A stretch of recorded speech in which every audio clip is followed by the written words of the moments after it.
Здравейте, колеги! В това видео искам да ви покажа нашата нова функционалност относно плащания от страна на клиенти. Един пример ще покажа. Да речем, имате една услуга, за която искате да издадете документ. Няма значение какъв е документа. Издавам един документ по стандартния начин. Тук ще видите една нова опция Due Date. Принципно датата на плащане е заложена в профила на клиента. До този момент тя беше фиксирана от датата на издаване на документа. В такъв смисъл, че ако в профила на клиента сте задали примерно 10 дни от датата на издаване на документа, това ще фигурира и в самия документ като дата на плащане. Сега вече имате възможност документ по документ, ако искате датата да е различна от тази заложена в профила, да си посочите конкретна дата за плащане. Ето, да речем, аз ще избера тази дата. И издавам документа. От тук насетне вече цялата информация за датата на плащане се запазва в системата и сме направили една изцяло нова секция, която се нарича Client Payments. Достъпна ето от това меню. Когато вляза в секцията Client Payments, се вижда една изцяло нова информация, отново подредена във вида на таблицата. В нея има различна информация, малко по-различна от тази в сервис грида, но тя е горе-долу най-основната за нуждите на следене на плащания от страна на клиенти.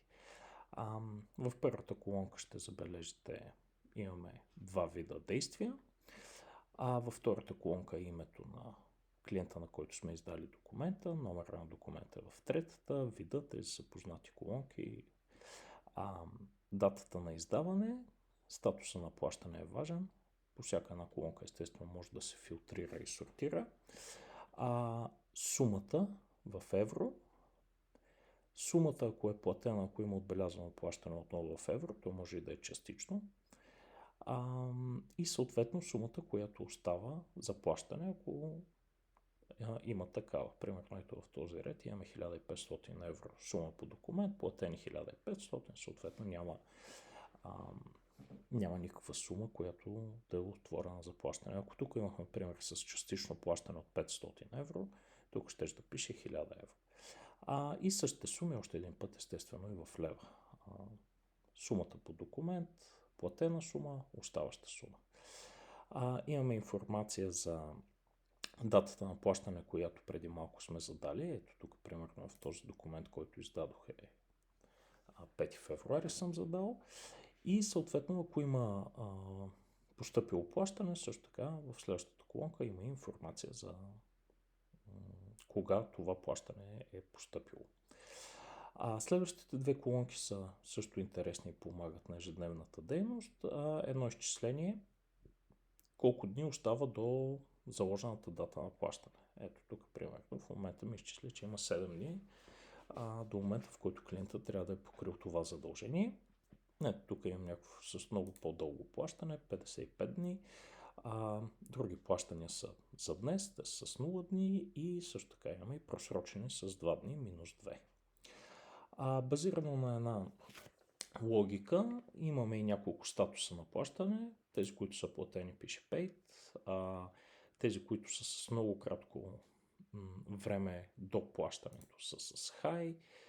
Тези, които има някакъв момент, нали, до плащането, който е, мисля, че до 7 или до 10 дни, са с medium и съответно, ето тук може да ги видите. Въпросът е, че тук в тази колонка може да се филтрира по статус, така че, примерно, ако кажете, дайте ми всички, които са с статус high, ето така, може да си видите всички, които плащането им е сравнително скоро. И естествено може да ги подредите и по дни на плащане, нали, кога следва най-близкото плащане. Всичко това естествено може да се експортне в Excel, така че да ви помогне в ежедневната работа по следене на плащане. Тук всичко е концентрирано и дефрагментирано по номер на документ, не е по услуга, така че тук много добре може да следите целият документ, кога ще бъде заплатен. Експорта в Excel става чрез тези бутончета тук горе. Може да си експортите всичко, което сте посочили за този диапазон от време, издадени документи, или просто част от редовете, може да ги експортните с Export Selected и точно тази табличка излиза в Excel. Така, няма право да го направим и това, за да видим какво ще се получи. Така, ето е и екселската табличка. Това е, което преди маничко показахме и на екрана. Така, друга функционалност, много полезна, е ето това, как го нарека, като имейлче изглежда символа за имейл. Когато го натисна, имам възможност да изпратя напомняне за плащане на клиента.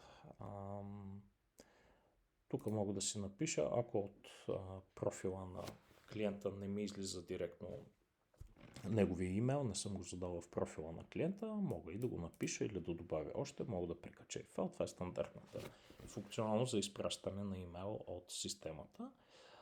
Ето, мога и да го направя.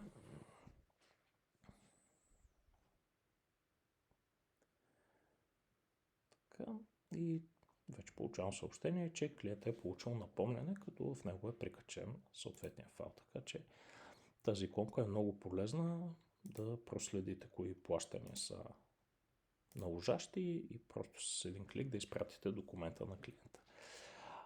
И последната функционалност, която също е много полезна, от това меню може да потвърдите и получено плащане. В смисъл, ако отбелязвате банка или някакъв друг метод на плащане, който е поступил във вашата агенция, с едно бутонче ето тук, може да потвърдите плащането. Това също е стандартната функционалност за потвърждаване на плащане.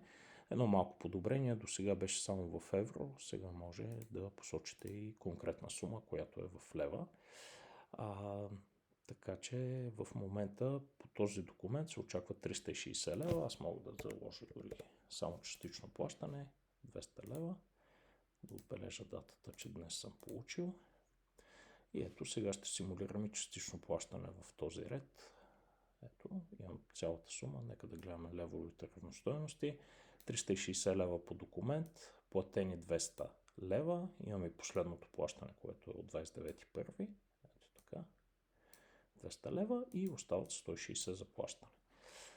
Така че тук вече имаме и пример за частично плащане и естествено мога и пълно плащане.